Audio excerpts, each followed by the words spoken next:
Let's continue our live coverage of Westbury, the Westbury shutdown, where the standoff between police and residents is currently continuing.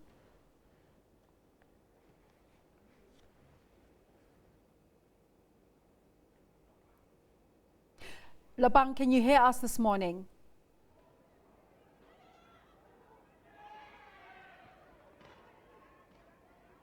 All right, we'll continue to try and connect with Lopang, who is on the story for us this morning. Former SARS spokesperson Adrian Lakay says he's relieved that a lawsuit against him by Tom Moyane has now been withdrawn. He spoke to us earlier.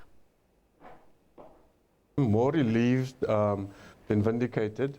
It's been a tough 3 years or so on my family especially. So I've had wonderful support from my former SARS colleagues, from an excellent legal team, and I'm glad that this matter could come to the conclusion that it did. Do you know what the reasons for the withdrawal are? Have those been advanced to you? No reasons were provided. I can only assume that some measure of sanity and common sense and rationality returned to SARS under the current acting commissioner, Mr. Mark Kingan. Basically to say that the litigation certainly in my view, is absolutely frivolous and vexatious, as the lawyers would say. It has no legal merits. And I'm sure SARS took a view that it will no longer fund litigation by Moyane in his personal capacity against me at the expense of public funds and taxpayers' money. I'm sure SARS also realized under the current acting commissioner, it has far more important priorities and duties to fulfill in collecting the revenue that the fiscus actually needs. We are still in an environment of low economic growth. Yeah. We have seen successive years of under-collection by SARS under Moyane. So those are more important priorities, I would imagine, for SARS than to still continue a frivolous litigation against me. All right, we'll have an extended version of that conversation later, but right now there are developments in Westbury. Lopang, what is happening where you are?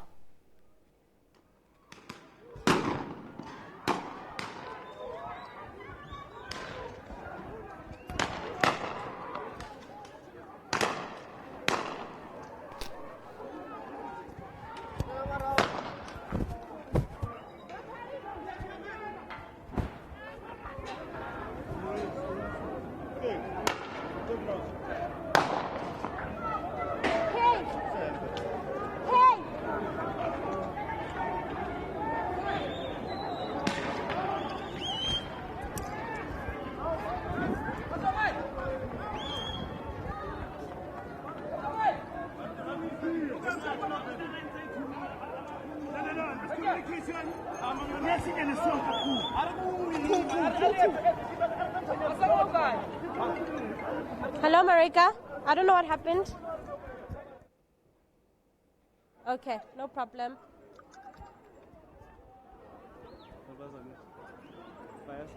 So, what you see right now is that the crowd has now managed to push the police further up towards the main road.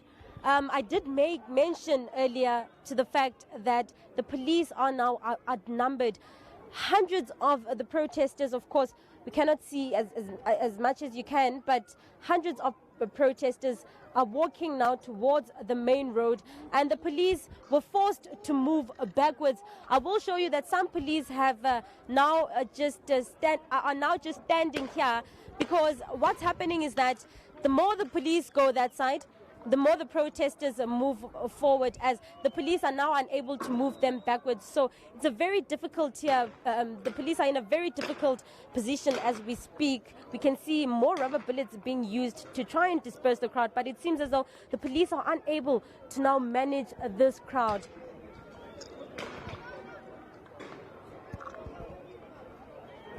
The crowd is now becoming even more aggressive. As you can see, they're now running towards the police.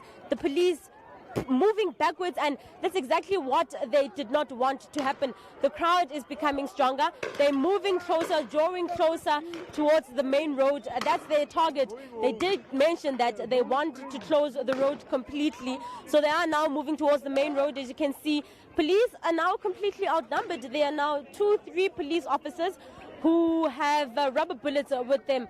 I heard some officers saying that they've ran out of rounds, so some are still filling up their guns here, their rubber bullet guns here. So it's a very, very difficult position, as we can see. I count about 10 police officers right now.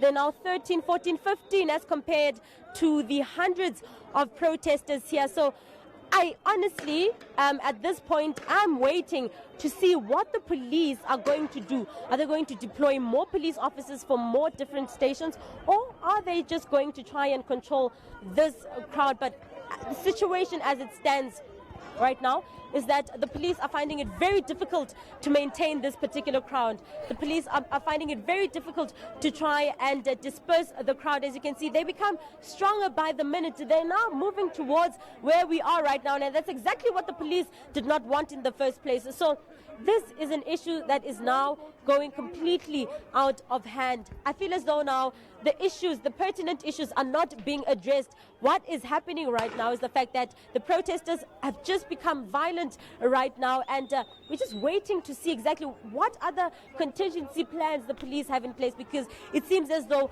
the situation has gone now out of control. Stones coming directly towards us, so the situation that now needs to be controlled. Glass is being thrown, so we need to move out of shot quickly. We need to move to a safer place. Tear gas has now been also thrown at the protesters. 30 seconds is all it takes for the crowd to disperse, but less than a minute again for them to gather and move towards the main road. So this has been Westbury for the day.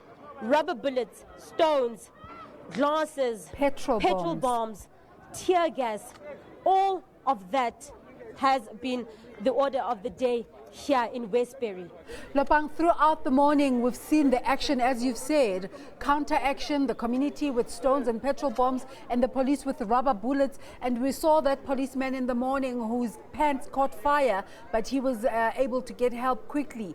Do we know if there have been any casualties in terms of the community? Has anyone been hurt? The numbers? Well, of course, we've counted 5 people who've been hurt by rubber bullets, but of course no casualties, no serious injuries also have been reported. We spoke to one resident a little bit earlier on, and who said he was going to open a case against the police for police brutality because he claims that he was shot while marching and he did nothing wrong. So that has been the tension going around this morning here. Residents complaining that police are very, very violent towards them. Some claiming that live ammunition was used, but of course that is a very sensitive topic, and we cannot confirm as SABC News that live ammunition was indeed fired. We can, however, confirm that petrol bomb was thrown towards the police nyala, and the police man's uniform caught fire and was able at least to try and put it off. And also the fact that they continuing to throw stones and glasses towards the police, and all that we know that the police have used thus far has been rubber bullets. Of course, if we do get more wind as to exactly which live ammunition these residents are talking about, we will find out and then we will update you for now. But for now, I can confirm that the situation here in Westbury remains tense. You see, the police, I moved out of shot quickly, the police gathering their weapons, the police, of course, getting more rounds for their rubber bullets. As you see, they're dispersing again because glass is being thrown again, stones continue to be thrown again. So it's a very, very difficult situation here. Of course, they say they want the minister to come and address them. It's a very difficult situation because they say that the problems they face, drugs, a lot of drugs in the area. And I can confirm that we did speak to some of the residents, some of the young people here who do confirm that they do have a problem with drugs, how easily accessible the drugs are here, how school kids not go to school anymore, how everyone is so, how the area rather is drug infested. We spoke to the husband of a woman who was killed last week here, who says he's very tired of the violence that goes on here, and how the police have been not been helpful towards his situation. He lost his wife and his niece here in the violence that happens in Westbury. So a very difficult situation here. The school kids, I think that's also another worrying factor. Little kids are involved in these protests, running around along with their parents, their uncles, and it's a very difficult situation. We understand the schools are closed, but what exactly are these kids being exposed to? They're not at school, they should be studying, but for now all they are doing is imitating what their parents are doing. Also, we saw a lot of school kids, young children throwing stones towards the police. So very difficult and pertinent situations that need to be dealt with here in Westbury. You can see some residents just on looking to see exactly what it is that some of their fellow residents, their neighbors, are doing. We did confirm, however, that the Rahima Musa Mother and Child Hospital remains safe. No incidents have been reported, but healthcare workers have urged the police to do a little bit more to make it easy for them to access the entrances and the exits of the hospital. For now, it's back to you in studio. Lopang, as this process is underway of police trying to stem the protest, do we know if there is a parallel process by the South African Police Service to root out these drug dealers and these gangsters? Because that's the main concern, that these people are within the community. Of course, we did speak to the police. Police spokesperson Kema Kubele mentioning the fact that there's been a lot of police presence in the area since the Friday protests. He also said that there are operations that are taking place here to search the area for drugs, to search for the drug dealers, but a very contrasting story from the residents who say the police have not been present. The fact that the police are not doing their best to try and rid the community of any drugs that have been brought into the area, the drugs that are being sold in the area, the gangsterism that takes place here, the fact that they don't find it easy to go to the police station to open cases of drug dealings, to open cases of rape, to open cases of assault. Any of the cases that they report to just end mid-air. That is exactly what the residents here are saying. But the police tell a different story, saying that they are always available and that they are present, but that they will double their presence in the area. We do, however, know that Westbury as an area is a very dangerous area. I can confirm to you that even as we were driving around the area, as we were walking around looking for the hotspots here, and a lot of the residents warning us, keep your car doors locked, make sure your personal belongings are not visible to the eye, because a lot of crime takes place here. People are being held, people are taken, their personal belongings rather are taken in broad daylight, and we understand that the police are not doing much to assist the residents here.